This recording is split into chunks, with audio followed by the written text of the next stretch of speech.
How's it going, folks? Welcome to episode 4 of The Upside. Today's something a little bit different, I guess, sort of breaching into a different industry of sorts. So far, we've spoken to Erin, obviously heavily involved in sort of the bodybuilding scene, kind of my, I guess you could say, background within health and fitness as well.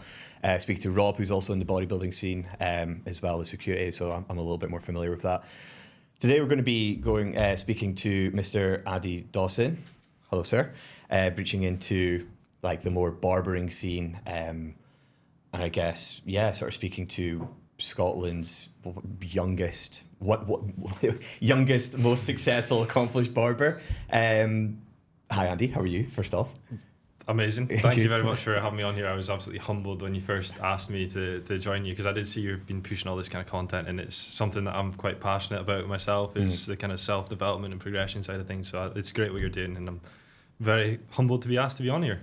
I was sort of rattling through my head, like when I first came up with, just with the fact that I wanted to do this, I was like, I just want to speak to people that are like passionate, ambitious, successful, and know kind of what they want out of life. And we've had multiple conversations where like we share very little in common, apart from the fact that we're both Aberdonian, we're both pasty as fuck. Both massive. Both massive, yeah. And we're both quite like business savvy orientated and focused. And I think throughout all the sort of conversations, the sort of bulk of those like actual decent convos have come from business, and whether it be within my field or it be within your field. And I think we both kind of respect that. So immediately I kind of thought Andy would be someone I would love to have on and just sort of obviously learn a little bit more about you, exactly where you've come from and what you've kind of went through and how you've worked to where you are now. Because one thing that I have massive respect for is the brand that you've built. So I'm looking forward to getting into that a little bit more with a little bit more detail. But I guess for anyone that's listening or watching, give us a little bit of a rundown of exactly who you are and where you've come from. Yeah. Well, I appreciate everything, all the kind words you said there. But yeah, I guess my name's Andy Dawson. At the heart of it, I am a barber, but that's kind of grown into different things. That industry has led me down. So I've got my own brand business. We've got a shop in Aberdeen and Glasgow, with multiple staff in each location, which is amazing. Barbering's also taken me down the education side of things, educating barbers. I've had the opportunity working with my previous companies that I've been with to travel the world a bit and go to places like Italy and Belgium and teach there, as well as like Ireland and across UK. And then now I've kind of brought that back and I'm doing education under my own brand in Scotland as well. So that's been really interesting. Business has brought me to kind of work on my leadership, I guess, and control all these things and manage it all. And it's really kind of just taken over my life, which is like, it is my life at the end of the day. So if I kind of rewind back to how it all kind of got here, I guess ever since I was kind of a wee boy, I've always kind of been a bit of a straight arrow. There's not really been much that's taken me off line of what I've kind of done. I came from a really hard-working, working-class family. I never had like a rough childhood, like some people maybe say like it's like they've came up out the mud. It wasn't anything like that. Like I had a great like upbringing, well-educated, good school. You know what I mean? So and I tried really, really hard at everything that I've done throughout my whole life. Was heavily involved in football when I was younger. Like that was my thing. Like I was going to be a professional footballer. That's what I wanted to go down. Went through all like the pro youth academy in like Aberdeen for like 5 years, and then got kicked out of that, which really kind of hurt, to be fair. Then I went to like Montrose and played there for 2 years. Broke my ankle like 3 times, and then that was where I was like, okay, I've got to choose between playing football, which I'm never going to make a full-time career out of, really.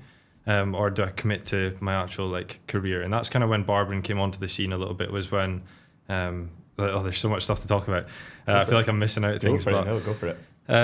Yeah, like, I mean, jumping back a little bit, at school, tried super hard, like kind of just flew under the radar. Wasn't like, didn't have loads of friends, didn't have no friends, was just kind of like focusing on myself and doing my own thing. Just kind of got in, did my work, and then football was my thing. I got out of school straight to football. So it was kind of just floating through the background of school, and I tried so hard. Because I tried so hard, I ended up getting good grades, straight A'd everything that I did, hires, Nat 5s, the whole lot. Could go and do anything in uni that I wanted to do.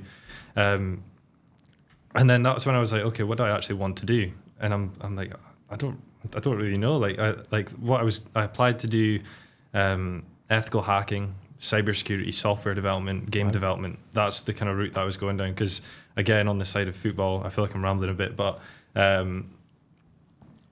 was playing games a lot, and that was kind of something that I was interested in. And that's where I thought, okay, that could maybe be something that I could do as a career. But that's where maybe the future world is going and where the money is, kind of thing. And I got accepted into the university for that, to go and do that. Went down to the open day, sat in it, and I was like, in the people that were there, their spare time, they were doing coding. They were doing that kind of thing. In my spare time, I was either playing football or I was cutting hair. That's when I started kind of cutting hair, came into the scene. And that's when I realized maybe that career path isn't really what I want to do. Thankfully, my family are very supportive, and like to say I wasn't going to go to uni was like, you're the complete odd one out in school, especially nowadays. 99% of people, the career path is school, uni, work. And to kind of say I don't want to do that, especially after the grades I just got, was just like kind of throwing it all away in my school's eyes anyway. So that going was against the grain as well. Yeah, essentially. Thankfully, like I really like it's a very serious decision to make, and that is something that I took very seriously at the time. Like I've always been a bit kind of older than my age a little bit, so I really knew like how serious that decision was to kind of throw away all that opportunity. But after kind of sitting down, like I said, supportive family, that's a decision that I decided to make. And then getting into hair is a whole different story. But well, how old are you just now? I'm 22 years old. 22 Although I don't look 22. I am 22. Yeah, I can relate a little bit to that. Yeah. I look a lot older than I actually am. At what sort of point were you first getting into barbering, and how did that come about? So getting into barbering, basically my family have always been business orientated. Through my kind of childhood years growing up, they owned like a events company, like renting out like bouncy castles and stuff like this, doing kids parties and events like that. So I kind of grew up in that, and then we eventually opened a sweet shop that's been here in Aberdeen for 15 years, that my mum's created and ran for all them time. So that was kind of the next thing. I was like I was always kind of in that business kind of environment. And then my brother, he was a joiner. He started his own, he went self-employed and started his own kind of joinery firm. And then my sister, she's like, so we're all kind of in that same headspace of like business. So that's always been in the background. And to cut back, so basically my family invested in this kind of barber shop, like just a unit, because there was a barber that came. He wanted to open a shop but didn't have the money for it.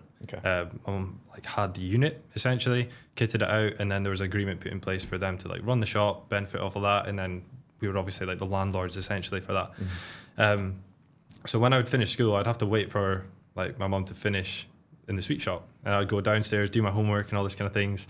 And once I'd finished, I was like, okay, I'm kind of getting older now. I'm getting like 15, 16. And I'm like thinking, I want to look after myself. I was going to the barbers, getting hair, like Turkish barbers, just getting a quick back and sides job. And like I was getting to that age where I'm like, want to actually look a bit more presentable and like look after myself a bit more, obviously. And with the barbering thing, I started getting my hair cut in that barbers. And that's where I started to kind of took an interest into that, because it was quite cool. It was kind of before the boom. This is like 2016, 17. I'd say barbering kind of really took off in that kind of time, and became like the cool thing, because guys obviously start to look after themselves more nowadays. And that was just kind of at that initial period. So that's where it was. I started kind of getting my hair cut there, getting a bit more interested in it. And then because obviously we had that kind of business connection to the barbershop, I was like, I enjoyed spending time there, and I was like, I'm going to maybe have a look into trying this. And then that's kind of how it came. I just became completely obsessed with... Engulfed by it. Yeah, I mean, I'd go home and I'd literally just watch YouTube videos on hair, try and learn everything I could. And then it just started, I just started cutting some of my friends hair just for a laugh. It was just a hobby, almost like an interest at this time. And that's kind of how it began. And then it just kind of started to take over the football side of things when I realized that, okay, football's maybe not where I'm going to end up in life. And hair kind of started to take over. So that was around when I was 16, 17 years old, that I started to get into hair. And then first business came in 2018. when I was 17, and that was when basically the barbers that were in that shop, or maybe not like all the barbers, I can't tar them all with the same brush, but a particular barber in there was not right for the business, I guess. Like, he was doing all sorts of ridiculous things that I probably can't say on the podcast. Well worded. But yeah, so that obviously came to an end, came to blows, whatever. There was opportunity there for me to kind of take on the unit, essentially. So I was gifted with like an amazing opportunity. It's not as if I came and carved this out myself. I had a very privileged opportunity that was like there to be taken, and I've grabbed it with both hands and I've taken it from there. And I think, yeah, that's where it's kind of led me to, and that came in 2018, where the first business kind of started. When you first started out in that like first barber shop, because I don't know if you just see it in the films or whatever, where someone first like starts working in a barbershop or a hairdresser, like the first job is always like sweeping up hair and start just cleaning the place. Yeah. Was that the same for you, or were you just kind of thrown straight into the deep end where it was like an apprenticeship and you were cutting hair from the get-go? Yeah, no, exactly. It was essentially an apprenticeship, although it wasn't like an arranged thing. It was very much like my own interest was to be in there, be just watching, learning, sweeping hair, helping out where I can. Yeah. Just chatting with the guys, just making a nice environment. And that's kind of how it was. It wasn't like it was a set apprenticeship, and it wasn't as if I've like by no means have I like walked in there and been given the shop, or like walked in there and just had everything like gifted to me on a plate. It's definitely been a case of like I've had to start at the bottom, even though like eventually it has led to me getting that like unit to really kind of grow from there.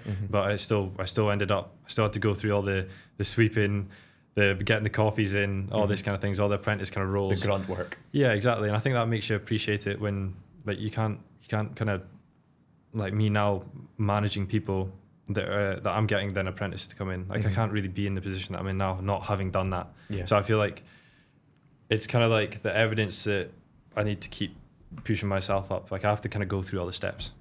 I think it's mad that you're in a position that you are now at 22 years old. Because if I think back to when I was 22 years old, I was still like living paycheck to paycheck, wasting life away, had absolutely nothing going. So I think it's like, it speaks volumes that at the age of 16, 17, you became kind of like hyper fixated and obsessed with this thing.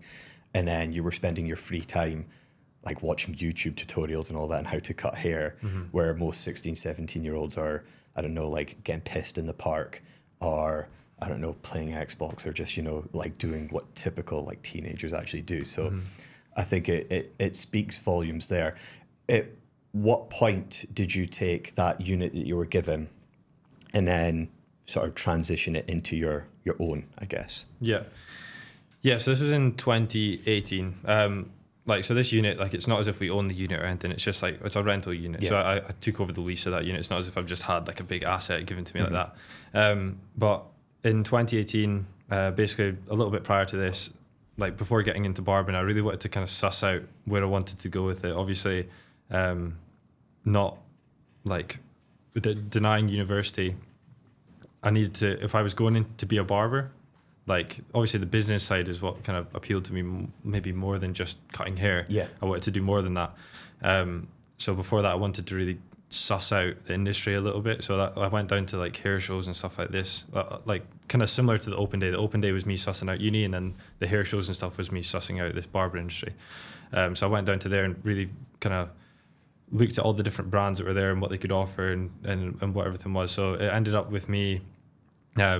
Basically, there was a brand called Menspire that went on stage, and these guys knew everything about how to like they were kind of this pure entity of hair, essentially. Like they knew exactly what they're doing. They were very professional, all these kind of things. And I'm like, okay, looking at an industry at that time, it was kind of full of the old school barbering mindset of drink, drugs, kind of like it was like that was the barbers, you know what I mean?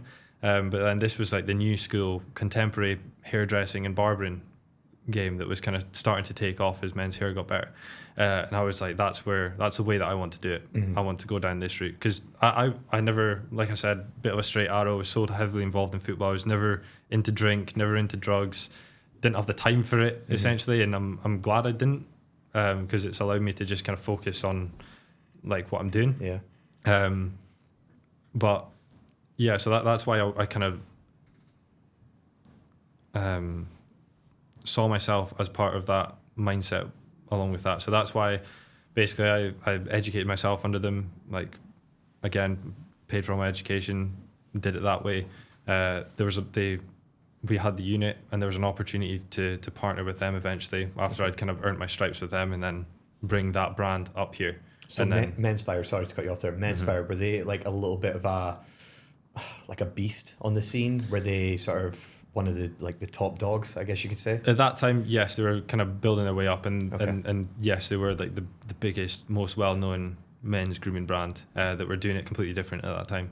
And that was the place to be. Okay, so you were in a position there where you could partner up with them, and then I guess collectively run that unit. Yeah. So we were all business partners together. Okay. At that time, the unit was mine. Everything that was in the unit stuff was still like mine, but we were working under their umbrella essentially. So that's the way it worked. And yeah, we ran a great partnership for, what was it, 5 years, I think it was. I then ventured out from Aberdeen and have just recently opened a shop in Glasgow in January it was, and that was under the Menspire umbrella. Okay. That didn't work out for various reasons. I'm not going to go into it, but that in March, that resulted in me, I had to leave for my own reasons. Okay. And then I was kind of left there like, okay, I know I need to leave. What am I going to do? Because a lot of people, when they leave, like, they'll use like a big brand like them as a stepping stone. Like many barbers use many brands as stepping stones, because everybody wants to kind of own their own shop at the end of the day. That seems to be the thing nowadays. The goal. But like we were kind of discussing before, I believe off air, is that social media kind of gives people the idea that they need to be this like £10 million earner and own multiple businesses and all this kind of thing. And it's not really the case. You can have a great life and not do that, but it kind of, you almost feel not worthy almost, I feel, nowadays, if you're not doing that kind of thing sometimes. Yeah, I agree. I think with my own industry as well, like online coaching as such, there's so much, I guess, stigma or pressure from what you see on social media, from where it be like business mentors or just other successful online coaches that live in like Dubai or Bali or whatever. And it's like, there seems to be just this target of hitting 10K months. And then I think every sort of online coaching, every online coach is almost getting to a point now where they're striving to hit that number per month, and it's almost asking the question, but why? Because what is that number going to bring you ultimately? And I guess it's almost the same sort of thing in that case, where a lot of barbers are looking at social media and seeing others, running their own shop and then running like 6-figure businesses and things like that, and then striving and putting so much graft and effort into accomplishing that, which is fantastic, but ultimately is it really what they want to do? I guess it's maybe just there's absolutely nothing wrong with just being an incredibly successful barber and maybe like aiming for something different rather than just running your own shop if that's not necessarily what you want to do. Yeah. So you partnered up with Menspire, that didn't work out. Let's sort of get into exactly where you are now, which I'm really excited to speak about, and the monster that you've built with your brand. Yeah, so I guess like that whole thing came to an end. It wasn't as if I'd all like preempted it, like I was kind of touched on there, like the stepping stone. It wasn't as if I was ever considering them as a stepping stone. To me, like I was like, that's where I saw myself, and I saw myself opening multiple of their brand, because I saw it as my brand as well. You know what I mean? Like that's how much I believed in it. Was like it was our thing essentially. So I never had any of this planned, this whole Sigma thing. None of it. So when it came to like D-Day and it was it was cut off with them, it was like, what am I going to do? And I was sat there thinking, I need to think of something like now. Like I've got staff in the shops. Yeah. What am I going to do? And it was a bit stressful, but ultimately, I'm quite. Can't believe how well it came together in such a short period of time. In a way. Sigma, the name came up with it. I basically, I used to be a bit of a maths geek back in school. Sigma, the name, is a function in maths. meaning. Fuck's sake. It's a function. Yeah, we're going to get nerdy, right? I love it though. I love it. It's a function in maths. And basically, if there's anything like within these brackets that was next to sigma, then anything, it was the sum of everything that was inside of that. And I was kind of just raking my brains for anything that I could find that maybe had like meaning and I liked and it sounded catchy and it was unique as well, because it's so difficult. Everybody's got so many brands. Yeah. So with sigma, yes, it means the sum of. So to me, it was like the sum of the business is the sum of everybody that's in the business. Not just, it's not about me. It's not about next man. It's just as us, as a collective unit. The name sounded catchy. The logo is the sigma sign. Flip it on the side, it's an M. It was perfect. And yeah, so it kind of just took off from there. Kind of just asked loads of opinions. Is it good? Is it not good? Kind of thing. So in terms of the actual name or the idea itself? Yeah, the name itself. I mean, to be honest, like it was quite natural, opening. Like nothing changed at the same time. The only thing that changed was the name above the door, because I was doing everything anyway. Yeah. From the get go when I was 17, it was me that was running the business, doing everything. That's mad. 17 years old as well. Yeah, it was. That's a whole different story, because when you're 17, fresh faced, straight out of school, I looked young as hell. I didn't have a clue what I was doing, quite frankly. And that's the thing with business, I think, at the same time, is that nobody really knows what they're doing when they first start. Yeah. You kind of have to throw yourself into it. And that's just what I did. Like, luckily, saying that, like I said, we had the family businesses. Like, so I had, like, basically my family was my support team that could guide me through these kind of things until I learned my own way. But I'm definitely a completely different person sitting here now at 22 than I was when I was at 17 in business. Like I was, like I still wouldn't like. I don't know what a businessman is, but I don't know. I don't like to even think what that is. But at the same time, nowhere near that at 17. Didn't have a clue. Young, a bit naive. But my head was screwed on, but new to it. You know what I mean? But yeah, it's definitely, I've learned a lot of lessons for sure. And it's, I've grown a lot and aged a lot in that 5 years. Sleepless nights, mate. Yeah. At 17 years old though, did you ever look around your sort of friends and everyone else your age and sort of think, like, nobody else is doing what I'm doing right now? Like, I kind of want to be doing that. Did you ever feel any kind of temptation to, like, go off path, go off course, and then maybe live a typical 17-year-old's life rather than, you know, running your own business? Strangely, not really. I think what maybe helped was the school that I went to. We weren't all like living in the same area. Okay. That maybe helps because, like, your mates are not like right next to you. You know what I mean? We would have to travel, or like I lived a little bit out the road, so it's not like that easy to meet with people. At the same time, I've never really had that much interest. Like I said, like football was my bread and butter. Like every day, like between that, homework, bit of barbering on the side, bit of gaming on the side, I was like, my schedule was packed. And with football as well, I feel like that like ingrained in me a bit of a change. Obviously playing pro youth football for 5 years, like when I was like 12 years old, and I've got these grown men standing over me with clipboards, like recording my times on like little skill challenges and stuff like this. And it was a really, I believe it's changed an awful lot from when I was in it, like the youth academies and all that kind of thing. But when I was back in it, it was quite a horrible place to be almost, like in a way. Like the coaches would they'd be quite brutal. Like when I got kicked out, for instance, we just finished up a game against I think it was Ross County or something we played. It was in Aberdeen. You'd usually play your game, then you come back to the pavilion, have some like tea and biscuits for the families and all that, and like we're only like, we're young lads, we're 13, 14, and I'm just sitting there with the team having my cupcake after the game, and then the coach comes in, he's like, "Oh, Andy, out." And I'm like, "Oh, right, okay." I go out, follow him out, and he's like, "Yeah, you're dropped pretty much. That's it. We need your stuff back." And I'm like, at 13, I thought I played well that game. Yeah, and I'm like, I'm 12, 13 when I was kicked out. And that was, for me, was like end of the world. Yeah. You know what I mean? I was in the car crying. And like, I guess I've always had that. I don't know if football is maybe the reason why, but I've had that kind of, that was like a pressure or like a need to perform. But, and that I kind of carried that, I guess, the hardworking thing from my family, a bit of the football kind of environment that I've been in, is all kind of impacted the way that I am, I guess. It's obviously going to have an influence. I guess, a positive and a negative one to some extent. Touching on sort of like obviously you come from a family of entrepreneurs, essentially. Like there's a lot of business savvy there, which is, again, I guess there's massive pros there in terms of they're obviously able to help guide you, and I guess prevent the colossal fuck ups. Did they ever just allow you to basically make your own mistakes to learn from them, or just kind of let you do your own thing, and if you fucked up, but you would learn from it?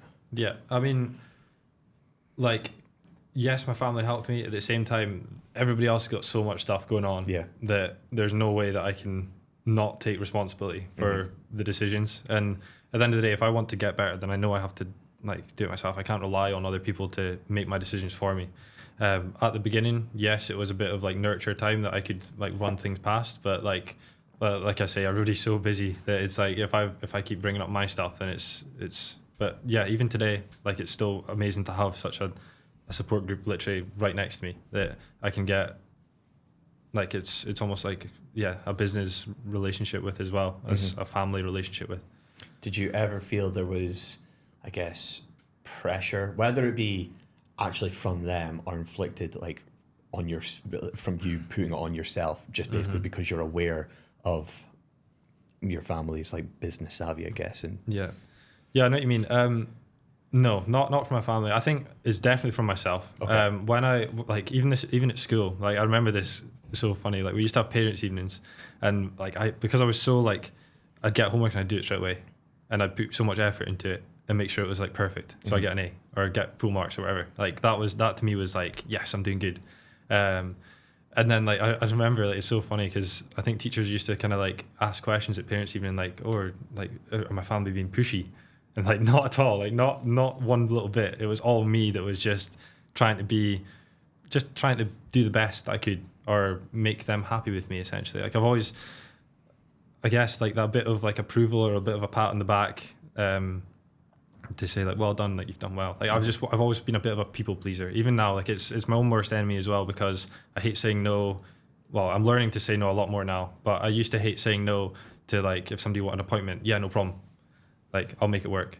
And I still work on that to this day a little bit. But I have noticed that. Yeah, I'm a people pleaser at the end of the day. But like it's good and bad. It can take over you. You've 100%. Got to control it. But that's like ingrained at the root of me, I think. And I guess we've touched on this already, but the first time I ever like walked into your shop and had an appointment with you, like the things that I picked up on were like that sort of consultation at the beginning rather than the sort of traditional classic like barber standing right behind you and speaking to you in the mirror. You stood in front of me and had a face-on conversation about like what it is I was looking for, and it was relaxed, but it was again just better customer service in my opinion. And just the thing at the end, like when you're paying, like the sort of wet wipe with the branding in the packet, setting up next appointments and things like that, just the kind of little bits and bobs where I think this is probably the positives that can be taken from that people pleasing, is the fact that you've been able to install that into your customer service, which I think is now a huge part of your brand. Is not just the fact that it comes across as very like professional, clean cut and aesthetic. Everyone in there is like, as most barbershops are, super friendly, questionable banter. But yeah, the customer service it's always on point. Like, you know, as soon as you walk in the door, it's like all three people asking how you are, sort of thing. Yeah. Let's go back to Sigma. What is the ultimate, because you obviously now have a shop within Aberdeen. You've got 2 barbers working underneath you looking for a third, correct? You've got a shop in Glasgow with how many barbers in there? 2, but the space for 6. Again, it's very new, so we're just building that. Yeah. Well, let's speak about the Glasgow one then. Exactly. Where's that? I mean, how did that come about? Yeah, I mean, I've very much not like, I've got goals. Like it would be great to have like an empire of shops, I guess, but at the same time, I'd rather just like, I enjoy the journey of what I'm doing, and where that takes me, I don't know. If I just keep kind of in my head doing the little things that I'm doing that have worked up till now. Like, it's by being obsessed about the little things, like being a bit of a people pleaser, trying my best for people, like caring about people genuinely. That's what's led me to have like the great guys in the shop that we've got, the great atmosphere. Like it's like that's what's kind of helping me. I've not like I've got goals. It would be nice to do all these things and have multiple shops, but at the same time, I want it to happen naturally. For me, like I could chase shops all over the place and I'd never be happy. Like once I've got 10, I want 11. Once I've got 11, I want 12. You know what I mean?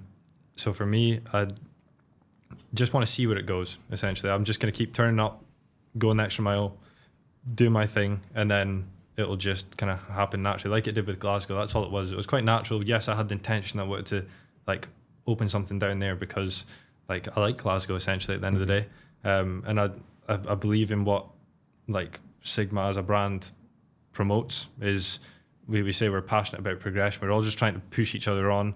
I want to like a lot of business owners take advantage of their staff, trying to make more money than what they are, especially in the barber industry. Like, and barbers feel hard done by, and that's why they end up opening their own shop, because they feel like, oh, I'm giving this guy 50-60% of my money.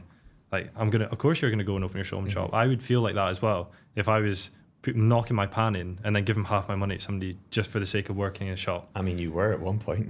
What's this? It like working your arse off to then. Well, so yeah, so like with Sigma, that's what I'm trying to do, is create just a nice environment, professional, welcoming to everybody, no matter what background you come from, where you're at in life, whatever. It's a nice place to come. The barbers are well looked after in terms of money. They can make as much money as they want. And I like it's a whole model that I'm not going to go into, but they're gonna look after, like they're well looked after. They're supported in terms of their progression. Like I'm there to help as a mentor and whatnot, and just create a really almost like a community in the industry, because it's quite everybody doesn't. It's quite the industry's strange. I don't know what it's like in bodybuilding and all this kind of stuff, but not a lot of people are friends in a way, because I think there's like they see it as there's a pie and then other people are eating out of their pie. It's in a way exactly the same, mate. Even though there's enough to go around, and it's strange. There's a lot of dodgy business that goes on in the industry as well. So I'm just trying to be the open, honest, legit place to be, to come make as much money as you want, progress your career, and in turn we progress as a whole team and all win at the end of the day. It's so refreshing to hear, and it's exactly the same within like my industry as well at the same time, where I think more and more people, whether it is health and fitness, whether it's barbering, it's probably the same within every field, in every industry. People need to realise that there's plenty of food at the table and we all can fucking eat. And there's absolutely zero need to be petty or see every single person as competition or like scrapping over customers, clients, whatever it might be. So that's really refreshing that basically your model is based around educating, kind of like uplifting each other and bringing each other up, so you can just, I guess, like lean on each other and help each other become the best versions of themselves within their career and their profession. No, that's really refreshing to hear. In terms of, like, I know you touched on that you've not really got the ultimate goal of having like a dozen different shops and you're just kind of taking it like one step at a time. Is there an ultimate goal with the brand, with the business, in terms of where you want it to be? I just want it to be, I guess, respected in the industry. Not that it isn't already or that it ever will be, I don't know, but I just want people to like, if it's an outsider looking in, to see like a bunch of good guys cutting good hair, enjoying themselves, a good team, community, family feel to it. That's what's probably most important to me. And really like just whatever we do have, whether it's 1, 2, 5, 10, it really needs to be like true. You know what I mean? It'll just happen itself. I don't, in my head, sometimes it's like, do you want 20 salons? Because like, it's impossible to manage that. I feel like maybe it's sometimes better to keep it a little bit smaller. Like I say, I don't have a massive goal to do that. I just want to see where it goes and just really make sure that the people that are or come into the brand are well looked after, and like that stays the core of it, rather than setting myself a goal of trying to open however many salons or something like that. Yeah, I think it's not impossible to manage like dozens and dozens of salons or shops, but it's impossible to do that if you want to have that personal touch and you want to be involved in all of them as much as you are. And I feel like that's one thing with you where it's not a case of just having like X amount of shops and owning them and then having other people manage it. I think you want to have an input, you want to have a say, you want to be seen in all of that and have an input in how people progress and get on within those shops. And again, if you've got, I don't know, heaps of them, too many on your hands really, it's more and more difficult and then soon to be impossible to have that personal touch. And then soon, I feel like the brand probably would get to a point where it's no longer yours. It's like you're maybe the face of it, and like you see that so often with like big brands that have like with franchising and things like this. Yeah, it loses its kind of the core of it. I think. I mean, we're just talking about the salons as well. There's so many other like there's cool sides of Sigma as well, like the education and stuff. Yeah, like I want to keep doing that and get better myself, and then pass this on to the people that come to me for education and stuff. How did that well, first off, what is the educational side? Yeah, so I mean, it all kind of like the last brand I worked for, Inspire, they were big on the education side of things, and it was always something that I was quite passionate about. When I received good education, I was like, this is like, before I went and got educated myself, I did not have a clue about cutting hair, and that's how scarily a lot of barbers are nowadays. They're it's kind of winging it almost. Like in this industry, it's not regulated, which is insane. You don't actually need to have any sort of qualification to cut hair in a shop. In fact, probably most of the people that you've had your hair cut off of don't have these qualifications. It's not as if there's a standards that's in place. So it's quite scary. So like until that information was there for me, I was like, wow, this has totally changed my life, I guess, in the way that I cut hair and the way that I understand it, enjoy my job more, exactly, and that gets passed on to the clients as well with the way I am. So with the education, it was, I love helping people at the end of the day, which is why I go out my way so much to do all the extra things. So education was the natural thing as well to kind of to move into. I enjoyed getting educated properly, and I enjoy educating people the way that I've had as well. And then I get better off of that as well. I just like helping people and try to build like relationships, because your network is, I heard this before, it makes me sound smart, but your network is your network is your net worth. So I just like building a network of people that we can all just kind of try and go through life, because it's a tough world, isn't it? It's a tough world. So what would you say are your core, let's say, values? Not just, I don't mean you specifically as a person, but within Sigma, I think you've spoken a lot about being surrounded by like-minded people and having like-minded people within the brand and working for you underneath you, I guess. So what would be those core values of, I guess, you want people to share with? Yeah. People that are in our brand, the passion is the key of it. If you're just here to make money, probably not the best place for you. You know what I mean? We're yes, we want to make good money. At the end of the day, it's a business. We're all individual businesses. You want to make money. That's what you want. But at the same time, we're not going to just sack off being good at cutting hair to just cut loads of hair like really fast and churn out as much haircuts as possible. It's not like that. And if like that, so that kind of person wouldn't fit into us. Somebody like I say, I'm obsessed with it, and you kind of need to have a little bit of crazy, a little bit. Like you don't have to. Like not everybody has to be like this, and work every hour God sends to get better and do extra things. But people that want to progress their career, honest, authentic, caring, friendly, like that's the kind of traits that I want to be surrounded by, because I don't want to surround myself with people that I wouldn't want to be like, because it rubs off on you. It does. Yeah, I think it's fulfilling when I guess you're surrounded by people that obviously have those same sort of traits and morals and values as you. Also, I guess in your position where you are an educator, being surrounded by people that want to learn, want to progress as well, because then that sort of fulfills that element of you as an educator at the same time, rather than like I can have the same thing where I want to help as many people as I possibly can, but some people just don't want to be helped. And I guess it's the same sort of element where you might have people that work in the industry, all they want to do is make money and just fucking cut hair at a subpar level rather than actually become the best barber, hairdresser they possibly can. That's just maybe not best suited it's to not fit what we're for doing. you. Yeah, 100%. Before we're going to slowly wrap things up, but before we do that, I want to ask you one question. If there was one thing within your industry that you could change, then what would that thing be? Wow, good question. What would it be? I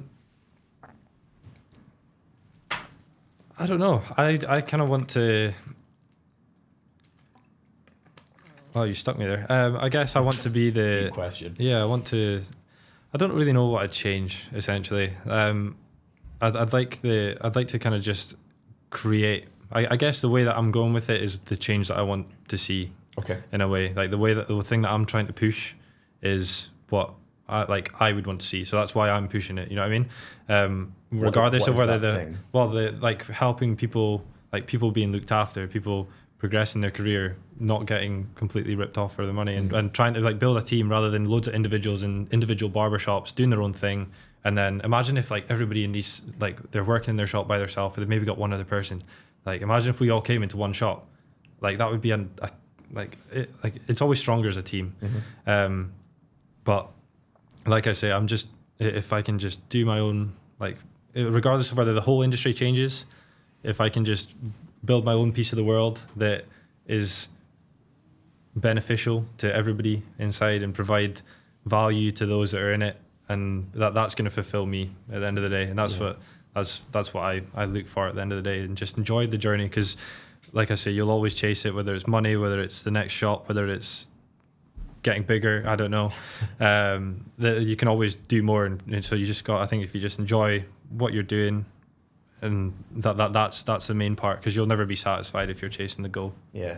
I think you mentioned something there about having like your own stamp on the scene, and I think at 22 years old, like you're already doing a pretty fucking awesome job of that.